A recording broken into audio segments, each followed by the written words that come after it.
आज हम लोग अधिगम पढ़ेंगे। अधिगम के अंतर्गत सीखने की प्रक्रिया देखेंगे।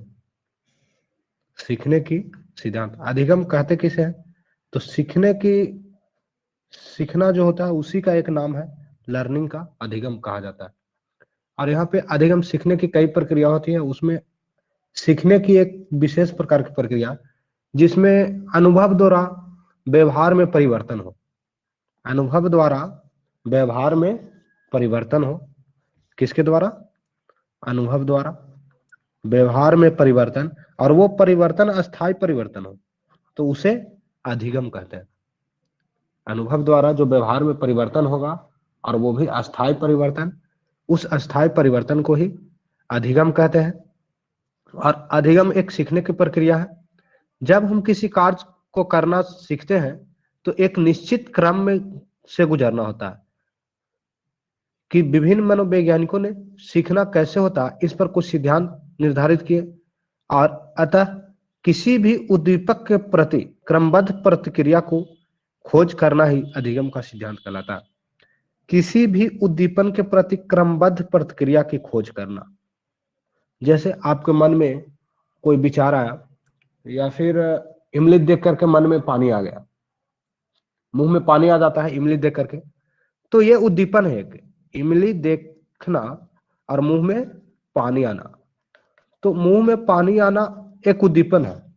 और उद्दीपन के प्रति क्रमबद्ध प्रक्रिया, अब मुंह में पानी आ गया तो इसका क्रमबद्ध प्रक्रिया क्या है? इमली को खाने की आप कोशिश कीजिएगा तो खाने के लिए किस किस क्रम से आप गुजर रहे हैं, उस क्रमबद्ध प्रक्रिया के खोज करना ही, इमली के पाने के लिए क्या क्या करना पड़ रहा उसका खोज करना ही अधिगम का सिद्धांत कहलाता है।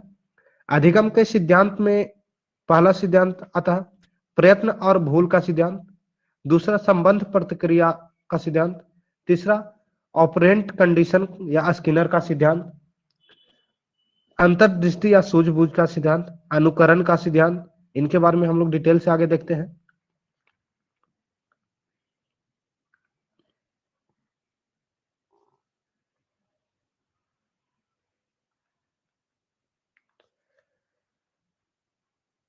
बेंजामिन एस डब्ल्यू ने Benjamin S W Benjamin S Bloom Benjamin S Bloom ने अधिगम के टाइप्स को, अधिगम के प्रकार को बांटा है। बेंजामिन एस डब्ल्यू ने अधिगम के प्रकार को बांटा है। और बेंजामिन एस डब्ल्यू के अनुसार अधिगम 3 प्रकार के होता है। पहला संज्ञानात्मक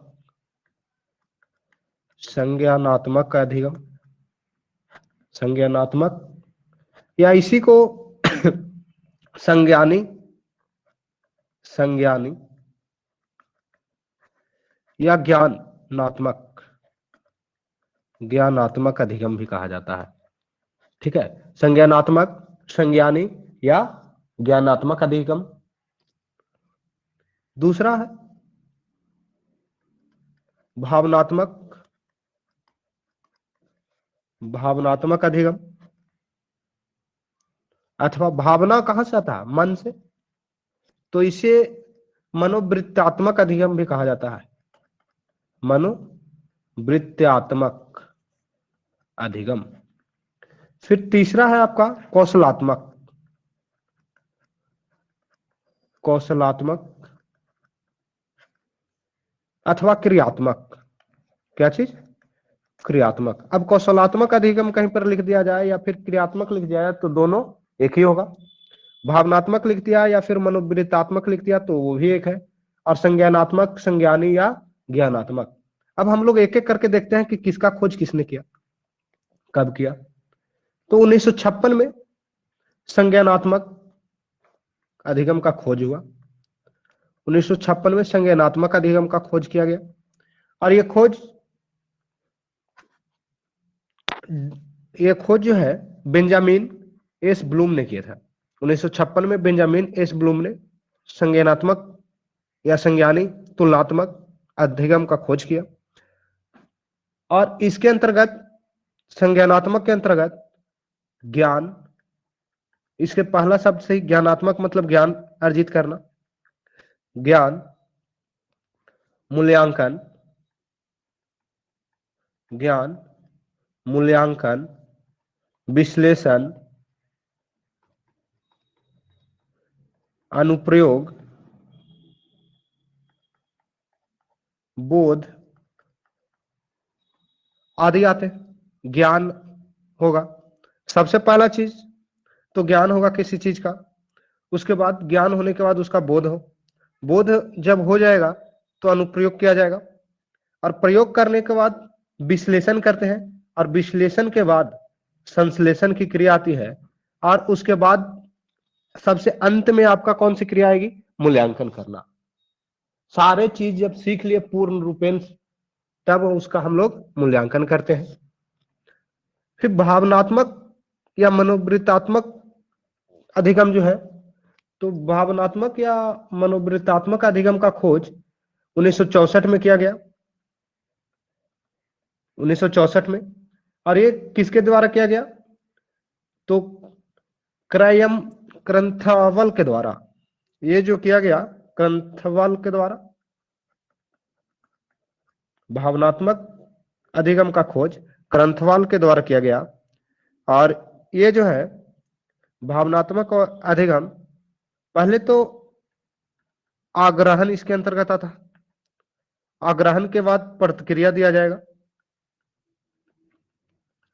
प्रतिक्रिया के बाद अवमूल्यन, अवमूल्यन, और अवमूल्यन के बाद संगठन, और उसके बाद स्वाभाविकरण, स्वाभाविकरण, और कौशलात्मक क्रिया। तो कौशलात्मक क्रिया के अंतर्गत प्रत्यक्षीकरण, प्रत्यक्षीकरण, मनोस्थिति, मनोस्थिति, निर्देशात्मक प्रतिक्रिया, निर्देशात्मक प्रतिक्रिया,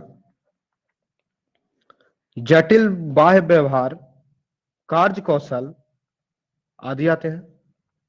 कार्य कौशल, कौशलात्मक क्रिया, कौशलात्मक अधिगम या क्रियात्मक अधिगम, इसे मनोचालक अधिगम भी कहा जाता है, मनोचालक अधिगम कहा जाता है। और इसका खोज 1966 में हुआ था। कब हुआ, 1966 में। और इसे सिम्पसन ने दिया, सिम्पसन, किसने दिया कौशलात्मक क्रिया को, सिम्पसन ने कौशलात्मक क्रिया की खोज की, या मनोचालक क्रिया इसे कहते हैं।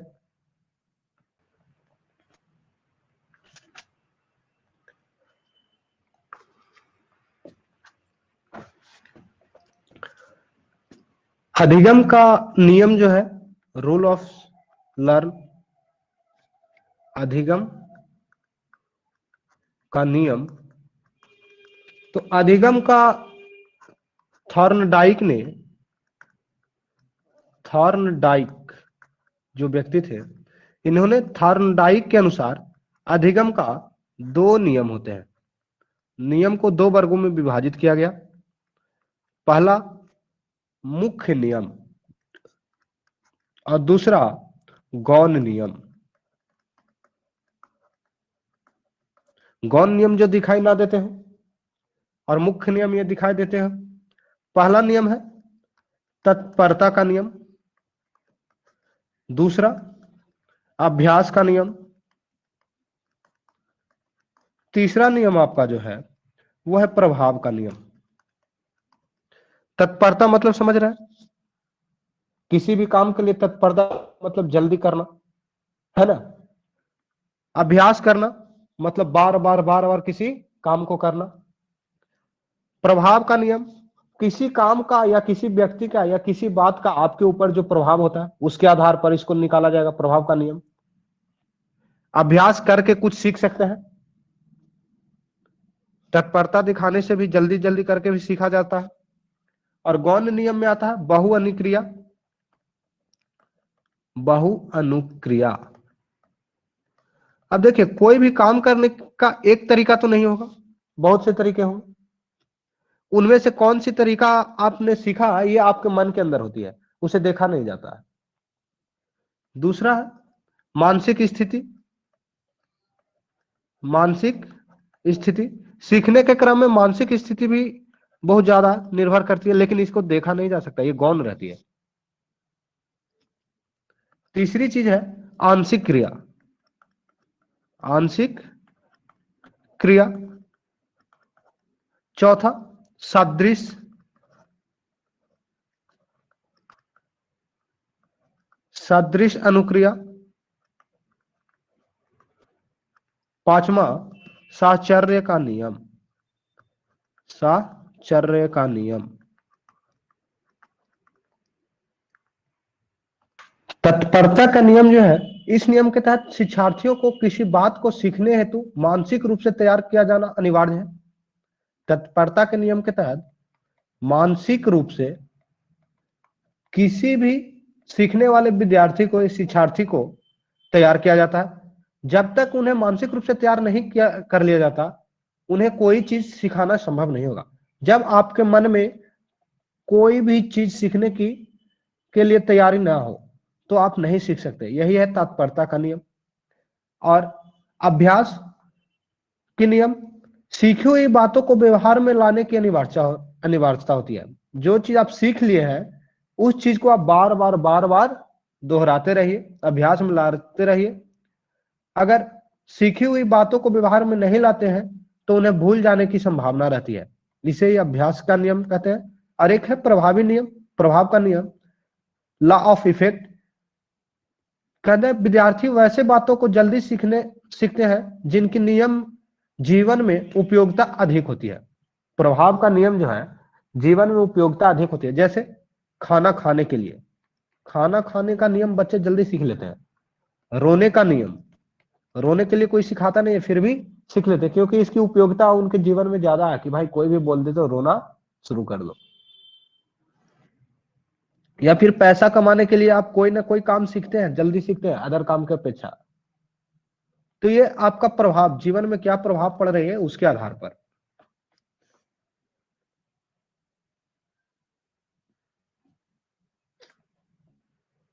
और क्या है, अब हम लोग देखते हैं अधिगम के सिद्धांत कौन कौन से हैं, उनमें किसने क्या कहा। पहला सिद्धांत प्रयास एवं भूल का सिद्धांत। प्रयास एवं भूल का सिद्धांत।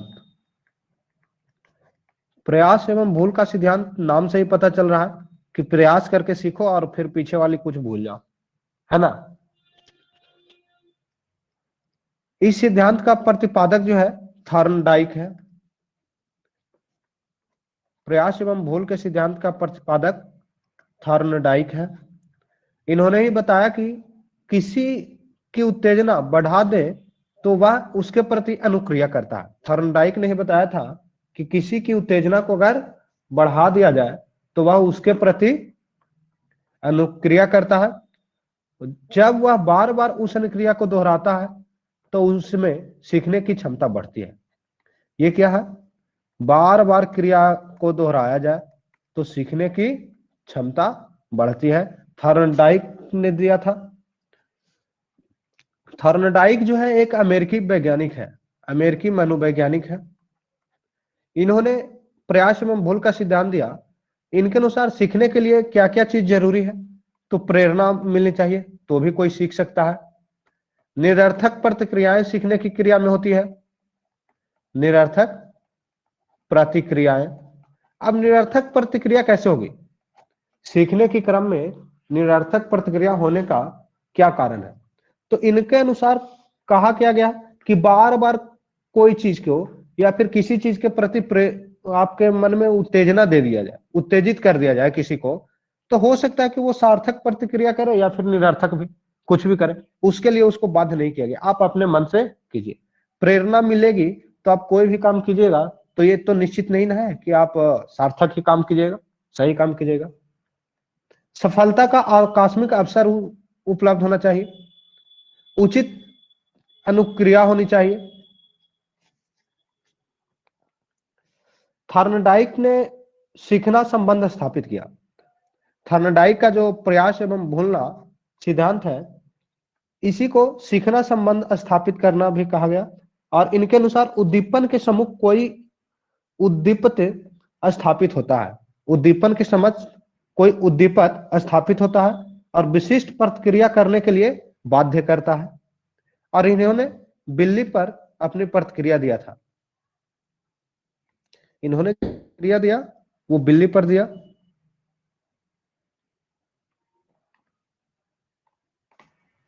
थॉर्नडाइक ने प्रयास एवं भूल का सिद्धांत जो दिया था वो 1913 ईस्वी में, ये अमेरिका के थे। प्रयास एवं भूल के सिद्धांत का उद्दीपन अनुक्रिया सिद्धांत भी कहते हैं, आवृत्ति का सिद्धांत भी कहते हैं, एसआर थ्योरी भी कहते हैं, बॉन्ड थ्योरी भी कहा जाता है, संबंधवाद का सिद्धांत भी कहा जाता है। इन्होंने जो प्रयोग किया था वो भूखी बिल्ली पर प्रयोग किया और उद्दीपक जो था उसका मछली। उद्दीपक क्या था? मछली। तो उद्दीपन इसके मन में जब मछली बिल्ली के सामने रख दिया गया था और बिल्ली को एक बॉक्स में बंद कर दिया गया और उसमें एक दरवाजा थी। अब बिल्ली को दरवाजा खोलने के लिए पहले से ट्रेनिंग तो मिला नहीं था। इसके जब भूख लगा, बिल्ली को जब भूख लगा तो ये मछली देख करके मछली की तरफ आगे भागी, लेकिन ये उस बॉक्स के अंदर से बाहर ना निकल पाया। प्रयास करते करते ये बिल्ली ने प्रयास करते करते बिल्ली ने दरवाजा खोल करके बाहर आया। एक बार आया, फिर दोबारा इसको रख दिया गया, फिर इसके आगे रख दिया गया। तो ये शिक्षण में उपयोग क्या होगा इसका? तो धैर्य व परिश्रम गुणों को विकास करना। अगर किसी भी व्यक्ति के मन में धैर्य और परिश्रम की गुण है तो वो सफलता हासिल करता है। जैसे ये बिल्ली जो है, बिल्ली के मन में धैर्य था कि ये मछली तो हम ही खाएंगे और ये परिश्रम करते रहा। एक बार नहीं खुला दरवाजा, दो बार नहीं खुला, तीसरी बार खोली, चौथा बार खोला। तो धैर्य और परिश्रम जो है गुणों का विकास करने के लिए थॉर्नडाइक ने ये प्रयोग किया था और बिल्ली पर प्रयोग किया था। बिल्ली के सामने मछली रख दिया। अगर आपके सामने रसगुल्ला रख दिया जाए और आपको कहा जाए इसको नहीं खाना, तो क्या होगा? आपके मन में एक विचार उत्पन्न होगी, भाई खाने के लिए आपके मन में कुछ लालसा उत्पन्न होगी। उसी को उद्दीपक कहा जाता है। जो खाने में जीभ चटपटाता है उसे उद्दीपक कहते हैं। अब ये खाने के लिए उद्दीपक सिर्फ नहीं हो सकता, कोई भी काम करने के लिए। जैसे कोई नया किताब खरीदे और नया किताब या कोई कह दे आपको कि भाई सीटेट के लिए ये फलान ढेकान चिलान किताब जो है आपके लिए बहुत इंपॉर्टेंट होगा, आप उसको खरीदने के लिए आपके मन में जो लालसा जागृत होगी उसी को उद्दीपक कहते हैं। ठीक है। और थर्नडाइक ने कौन कौन सा सिद्धांत दिया, या थर्नडाइक के सिद्धांत को किस किस नाम से जानते हैं? आवृत्ति का सिद्धांत। आवृत्ति कहने का मतलब ये एक ही काम को बार बार दोहरा करके सीखना। SR theory, bond theory. Bond theory कहने का मतलब, बॉन्ड मतलब प्रतिबंध लगा देना। यहां देखिए इसका प्रतिबंध लगा हुआ था गेट बीच में और इसको कहा जा रहा था भाई जाकर के खाओ। संबंधवाद का सिद्धांत, तो मछली और बिल्ली में संबंध थी। अगर मछली और बिल्ली में संबंध क्या था? खाने के लिए उसका लालसा। अब बिल्ली के सामने ईंट रख दीजिए, बिल्ली के सामने ईंट रख दीजिए, क्या ये दरवाजा खोल करके जाना चाहेगा? नहीं जाना चाहेगा। रीजन है क्या? क्योंकि ईंट से इसका कोई संबंध है ही नहीं। ठीक है।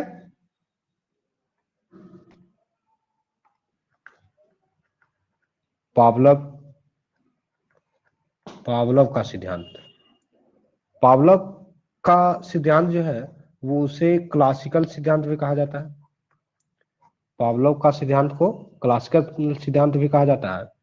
पावलव एक रूसी शरीर शास्त्री थे और इन्होंने जो सिद्धांत दिया, ये सिद्धांत 1904 ईस्वी में दिया। इस सिद्धांत को प्रत्यावर्तन का सिद्धांत भी कहा जाता है। पावलव के सिद्धांत को प्रत्यावर्तन का सिद्धांत या उत्तेजना तथा प्रतिक्रिया का संबंध सिद्धांत, उत्तेजना तथा प्रतिक्रिया संबंध सिद्धांत, संबंध सिद्धांत भी कहा जाता है। इसमें पावलोव ने अपना प्रयोग जो है कुत्ता पर किया था। पावलोव ने अपना प्रयोग कुत्ते पर किया था और उन्होंने कुत्ते को भोजन देते समय घंटी बजाना शुरू किए थे। कुत्ते को भोजन दे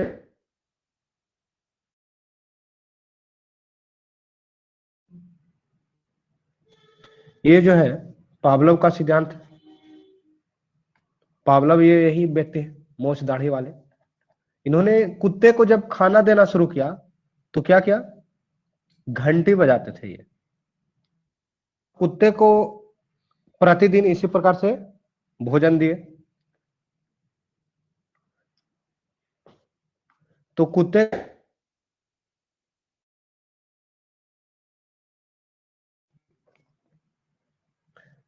पावलोव का अनुकूलित अनुक्रिया सिद्धांत, ये कुत्ता जो है और ये भोजन है इसका, इन्होंने घंटी बजाया। कहता जब भोजन के लिए भोजन दिया जाता था तो कुत्ते के मुंह में लार आती थी, जो कि एक स्वाभाविक तथा अनुक्रिया है। और भोजन प्लस घंटी, जब भोजन दिया जाता था तो घंटी बजाया जाता था, तो अस्वाभाविक क्रिया होती थी। कुत्ते को जब भोजन दिखाया जाए तो वो स्वाभाविक क्रिया, कुत्ता हो या कोई भी हो, कोई भी जानवर हो, कोई भी आदमी हो, तो उसे भोजन अगर दिखाया जाएगा तो लार टपकेगा ही। ठीक है, तो लार जब टपकेगा तो वो एक स्वाभाविक क्रिया है और ये अनुक्रिया है। लेकिन जब भोजन और घंटी दोनों, तो कुत्ता लार टपकाता था। भोजन और घंटी बजाया जाता था तो कुत्ता लार टपकाता था, जो कि एक अस्वाभाविक क्रिया। अब घंटी बजाएगा, कहीं भी घंटी बजते रहेगा तो हर कोई का मुंह में लार नहीं टपकेगा। जैसे स्कूल में टिफिन का या लंच टाइम का जो दोपहर का घंटी बजता है तो बच्चे के मन में प्रतिक्रिया आएगा, बच्चे के मन में लार टपकना शुरू हो जाएगा कि अब भोजन का घंटी बज गया है। लेकिन बाहर जो व्यक्ति घूम रहा है या बाहर से उस स्कूल के पास से गुजरने वाला व्यक्ति के मन में कोई प्रतिक्रिया नहीं आएगा, उसके मन में लार नहीं टपकेगा। तो ये व्यक्ति का मन में लार नहीं टपकना, ये सिर्फ खास स्कूल के बच्चे के मन में लार टपक रहा, मतलब ये एक अस्वाभाविक क्रिया है। घंटी के प्रति, उसके भोजन के प्रति नहीं टपका। लार जो टपक रहा है वो किसके प्रति, घंटी के प्रति। इसलिए ये एक अस्वाभाविक क्रिया है और ये एक अनुक्रिया है। जब घंटी बज रहा है तो भी अब लार टपकेगा।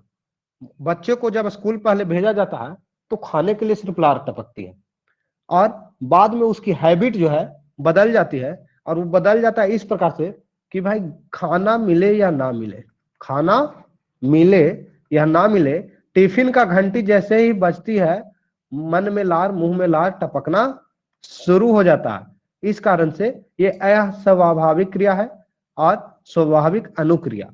क्योंकि अस्वाभाविक हो गया क्योंकि इसका स्वभाव नहीं है लार टपकाना, घंटी के प्रति तो लार टपकाना नहीं, लेकिन ये स्वाभाविक में बदल जाता है कब, जब ये रेगुलर हैबिट में आती है।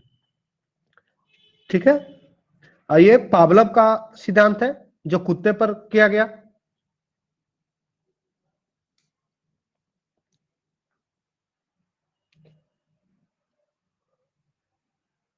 अगला सिद्धांत जो है आपका प्रबलन का सिद्धांत।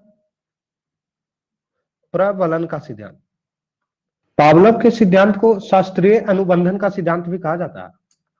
शास्त्रीय अनुबंधन का सिद्धांत पावलोव के सिद्धांत को ही कहा जाता है। अगला है क्रिया प्रसूति अनुबंधन सिद्धांत, open operant condition theory. Operant condition theory, operant condition theory जो है स्किनर के द्वारा दिया गया। Operant condition theory Skinner. क्रिया प्रसूत अनुबंधन सिद्धांत, इसे नैमित्तिक अनुबंधन सिद्धांत भी कहा जाता है। इसका प्रतिपादक नैमित्तिक अनुबंधन सिद्धांत, नैमित्तिक अनुबंधन सिद्धांत, इसका प्रतिपादन जो है स्किनर ने किया था। इसका प्रतिपादन स्किनर ने किया। इनके अनुसार वे अनुक्रियाएं जो जानवरों और मानवों द्वारा अपने ऐच्छिक रूप से की जाती है क्रिया प्रसूति कहलाता है। इसे प्राणी पर्यावरण में सक्रिय होकर स्वयं कार्य करता है। जो ऐच्छिक रूप से, मतलब आपको कोई कह दे कि भाई पटना टहलने जाना है, पटना पैदल जाना है, तो आपकी ऐच्छिक क्रिया, अपने मन से आपने किया, ये नहीं कि आपके ऊपर कोई दबाव है या कुछ है। यही कहलाता है आपका क्रिया प्रसूतन का सिद्धांत। फिर है एक प्रबलन का सिद्धांत। प्रबलन का सिद्धांत, प्रबलन का सिद्धांत जो है सीएल हल ने दिया था। प्रबलन का सिद्धांत सीएल हल ने दिया। प्रबलन का सिद्धांत किसने दिया? सीएल हल ने दिया। और इनके अनुसार सीखने का आधार जो है आवश्यकता की पूर्ति है। सीखने का आधार क्या है? आवश्यकता, आवश्यकता की पूर्ति। जैसे एक पिंजड़े में बंद भूखी बिल्ली बाहर रखे भोजन को प्राप्त करने के लिए अनेक प्रयास करती है, अंततः वह पिंजड़े का दरवाजा खोलकर बाहर निकल जाती है और भोजन प्राप्त करने में सफल हो जाती है। जैसे थॉर्नडाइक ने जो सिद्धांत दिया था, उनके सिद्धांत से यह मिलता जुलता सिद्धांत है। थॉर्नडाइक के सिद्धांत से मिलता जुलता सिद्धांत कौन सा है? प्रबलन का सिद्धांत। इस सिद्धांत को अगर देखा जाए तो बिल्ली यहां भी प्रयास करता है मछली खाने का। बिल्ली क्या करता है? प्रयास मछली खाने का, और ये इसकी आवश्यकता है, इसकी भूख है। तो आवश्यकता के आधार पर जो सीखने की क्रिया होती है, अब ये नहीं कि इसको खाने की क्रिया, आवश्यकता के आधार पर जो सीखने की क्रिया होती है उसे प्रबलन का सिद्धांत कहते हैं। और वो सिद्धांत सीएल हल ने दिया। और सीएल हल जो है वो एक अमेरिकी वैज्ञानिक थे, मनोवैज्ञानिक। कहाँ का? अमेरिका का। और ये क्या कहते? आवश्यकता के आधार पर सीखने की क्रिया। जैसे मनुष्य की आवश्यकताएं क्या है? सांस लेना, तो सांस वो जो लेता है वो प्रबलन की क्रिया हो जाएगी, तो उसकी आवश्यकता, अब उसके लिए ऑक्सीजन खोज रहा है कहीं से। अगला है सूझबूझ या अंतर्दृष्टि का सिद्धांत। सूझबूझ या अंतर्दृष्टि का सिद्धांत, इस सिद्धांत को सूझबूझ या अंतर्दृष्टि का सिद्धांत, इस सिद्धांत को गेस्टाल्टवादियों ने दिया। ये जर्मनी के थे। गेस्टाल्टवादी कहाँ के थे? जर्मनी के थे। और सूझबूझ अंतर्दृष्टि का सिद्धांत दिया। इनके अनुसार प्रवर्तक मैक्स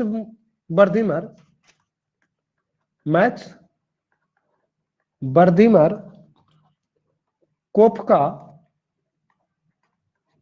कोफका और कोहलर ने यह सिद्धांत दिया था। कोहलर ने यह सिद्धांत दिया था।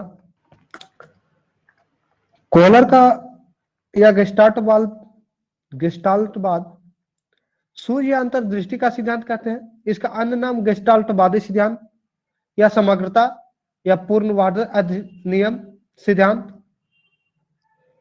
प्रयोग इन्होंने जो किया था, कोहलर ने, इन्होंने एक बंदर के ऊपर प्रयोग किया था। कोहलर ने एक बंदर के ऊपर प्रयोग किया था और इस बंदर का नाम सुल्तान था। सुल्तान नामक बंदर पर कोहलर ने प्रयोग किया था। और ये एक वनमानुष था। क्या चीज? वनमानुष। इन्होंने केला को एक रूम में बंदर को बंद कर दिया और उसमें बहुत से बॉक्स रख दिए गए, बहुत से बॉक्स रख दे, और केले को उस रूम के छत से बांध दिया गया, सीलिंग का, जिसमें पंखा लटकाया जाता है। अब बंदर जो वनमानुष था उस केले तक नहीं पहुंच सकता था। वनमानुष एक दिन भूखा रहा, दूसरे दिन भी भूखा रहा, उसकी आवश्यकता बढ़ती गई, उसकी आवश्यकता बढ़ती गई। अंततः उसने एक बार बॉक्स के ऊपर चढ़ के देखा कि ऊंचाई कम गई। उसी प्रकार से वो कोशिश करते गया, सूझबूझ इसमें विकसित हुई। धीरे धीरे अंततः वो बॉक्स के ऊपर, एक बॉक्स के ऊपर दूसरी बॉक्स के ऊपर तीसरी बॉक्स रखा। इसका अंतर्दृष्टि बढ़ा और बढ़ने के बाद इसने केले को अंततः प्राप्त कर लिया जो सीलिंग से लटक रहा था। इसे ही कोहलर का सिद्धांत कहा जाता है। अब मान लिया जाए कोई बच्चा है और वो एक लिखने के प्रयास कर रहा है। किसी बच्चे को आप सिखा रहे हैं, एक लिखने की प्रयास कर रहा है। अब वो पहली बार जब एक लिखेगा तो ऐसे लिखेगा, ऐसे लिखेगा, टेढ़ा लंगड़ा कुछ भी लिख देगा। तो टेढ़ा लंगड़ा कुछ भी लिख देगा, इसको सिखाया जाएगा, ठीक है। तो इसको सिखाने के लिए बार बार प्रयास करवाया जाए। जैसे कोई बच्चा है जो चल नहीं सकता, छोटी बच्चा, जन्मजात बच्चा, वो क्या है, चलता नहीं है, तो उसे कुछ भोजन दे करके, या नानी नाना उसके रहेंगे जो बुलाते हैं, तो नाना नानी उसको बुलाते हैं तो वो आगे जाता है, तो अंतर्दृष्टि, उसके मन में एक दृष्टि विकसित होती है, उसके मन में एक सूझबूझ विकसित होता है, उसके आधार पर ही वो काम करता है। एकदम से समस्या का हल निकालना इस सिद्धांत के विशेषता है। जैसे बच्चा एकदम से चलना शुरू हो जाता है, खड़ा हो जाता है, तो ये कोहलर का सिद्धांत है। शैक्षणिक निहितार्थ क्या है इसका, तो पाठ्यक्रम का निर्माण,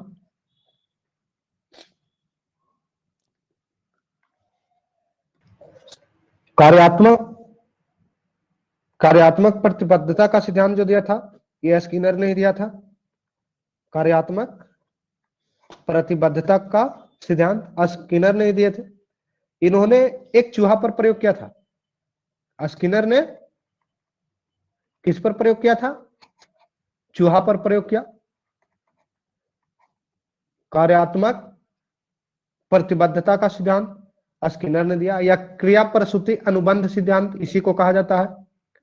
और इन्होंने चूहा को एक बॉक्स में बंद कर दिया था, और उस बॉक्स में एक लीवर लगा दिया गया जिससे कि दरवाजा उसका खुलता है, और उसी लीवर से, जैसे मान लिया जाए ये बॉक्स हो और इस बॉक्स में एक लीवर लगा दिया गया है यहाँ, और जब चूहा इस लीवर को अगर दबाता है या टच करता है तो क्या होता हो कि यहाँ भोजन आ जाता।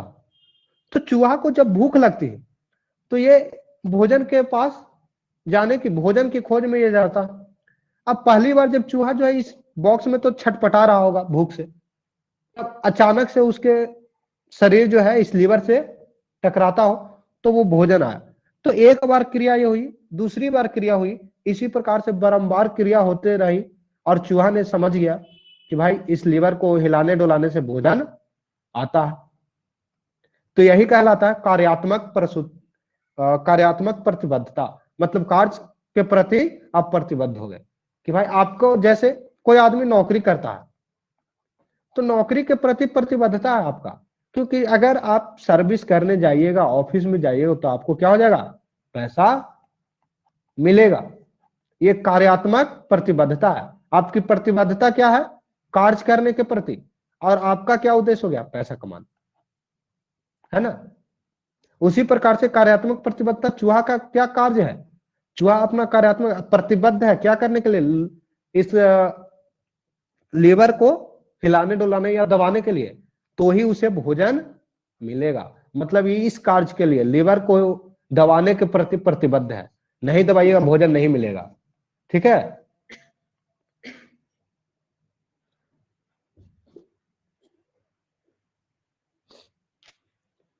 इसमें कहता है कि किसी क्रिया के बाद कोई बल प्रदान करने वाला उद्दीपन मिलता है तो उससे क्रिया की शक्ति में वृद्धि होती है।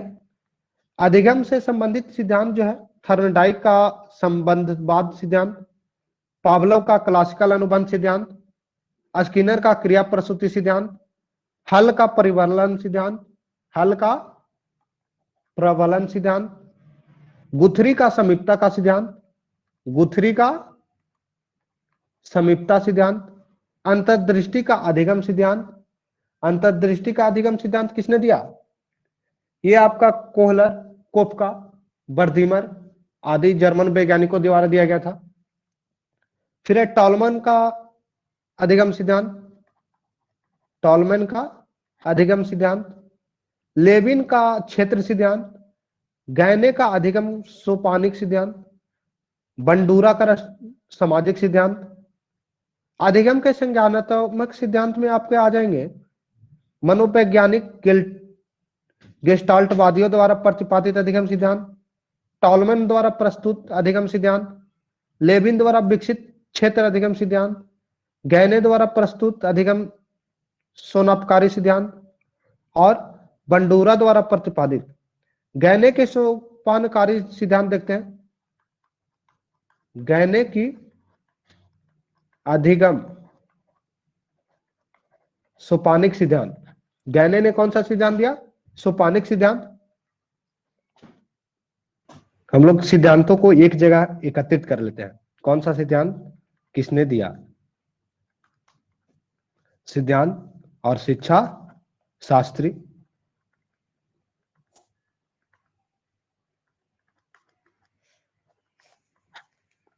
तो पहला सिद्धांत जो थॉर्नडाइक ने दिया था वो कौन सा सिद्धांत था? थॉर्नडाइक का सिद्धांत।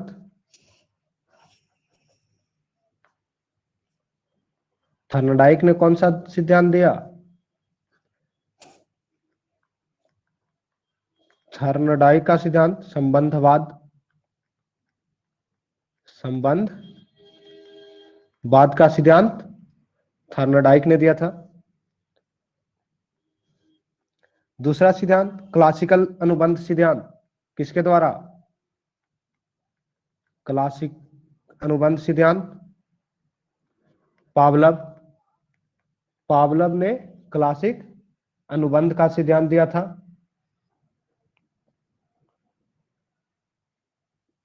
पावलव ने जो क्लासिक अनुबंध का सिद्धांत दिया ये किस पर आधारित था बताइए?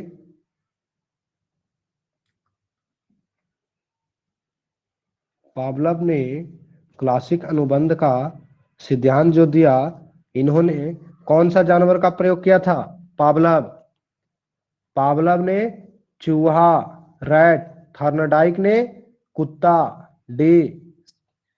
ठीक है, सॉरी मिस्टेक हो गया। थॉर्नडाइक ने जो दिया था वो बिल्ली पर दिया था और पावलव ने कुत्ते के ऊपर। थॉर्नडाइक ने जो दिया था वो बिल्ली पे और पावलव ने कुत्ता से संबंधित सिद्धांत दिया था। इसके बाद क्रिया प्रसूत सिद्धांत।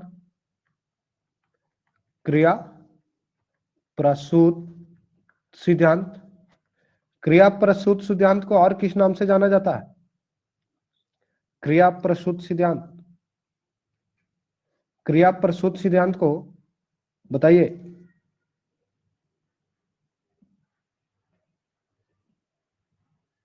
बता सकते हैं? क्रिया प्रसूत सिद्धांत को और जाना जाता है कार्यात्मक प्रतिबद्धता का सिद्धांत। कार्यात्मक प्रतिबद्धता का सिद्धांत ये स्किनर ने दिया था। किसने? स्किनर ने। अब ये किस जानवर से संबंधित था? किस जानवर से संबंधित? तो स्किनर का सिद्धांत जो है वो चूहा से संबंधित था। अगला सिद्धांत है चूहा से संबंधित। और अगला सिद्धांत है प्रबलन सिद्धांत। प्रबलन का सिद्धांत जो है किसके द्वारा दिया गया? प्रबलन का सिद्धांत हल। अब ये कौन से हल है? तो सीएल हल के द्वारा प्रबलन का सिद्धांत दिया गया।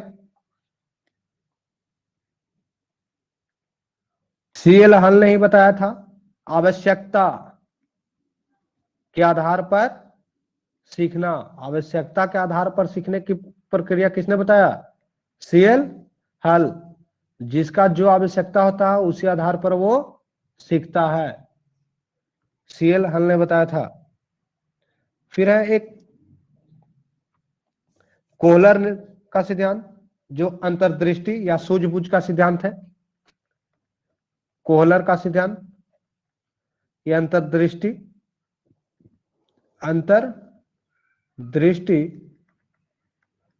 या सूझबूझ का सिद्धांत। तो कोहलर ने कौन सा जंतु का प्रयोग किया था? ये कौन सा जीव का? कोहलर ने बंदर का प्रयोग किया था।